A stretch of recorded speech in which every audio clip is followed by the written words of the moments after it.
I think just seeing the realities of war, it definitely took a toll on me that I didn't expect. Fighting normal military-age males, sometimes you fight guys that are younger. Coming back from that, definitely I had some mental scars.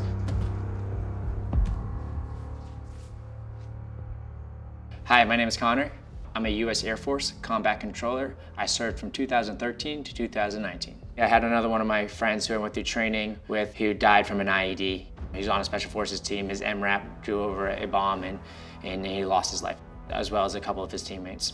As I was kind of getting myself back into normal society and decided that I kind of buried those feelings, it definitely took more of a toll than I thought on myself. When I first came home from Afghanistan, I was kind of lost. I was having troubles just relaxing all the time. I was short-tempered and I just wasn't myself. I had a paycheck coming from the military, didn't have that anymore.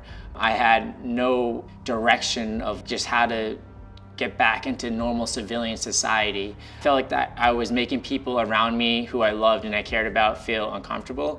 So I feel like I needed to just go to somebody to talk to help to find out what direction I can go to not hurt people that are around me. The main symptoms I had was issues sleeping, like waking up and just kind of being on edge, and sound triggers. So like if I was like driving down the street and I heard a big bang, or it kind of brought me back to that feeling of either getting shot at or like an IED going off or something like that. Eventually I ended up talking to the VA and they kind of pushed me into the right direction. I'd tell them the things that were happening to me about like my sleep and my short temper, and they kind of explained to me why I was feeling these ways. My coping mechanisms that I learned through dealing with PTSD and stress, my breathing and meditating, I go back to those whenever I start feeling high sets of stress, just to calm myself down and deal with what I have to get done ahead of me. So box breathing is when you inhale for 4 seconds, you hold your breath for 4 seconds, you exhale for 4 seconds, and then you breathe in back in for 4 seconds. So it's like you're breathing in a box. So I still use those tools all the time. I seeked out a community through martial arts that was outside of my military. I think that was the #1 thing that helped me through those hard times. I still connected to my martial arts community, and I now try to help out other veterans who are struggling with PTSD in my own community, in my gym, and I train them for free.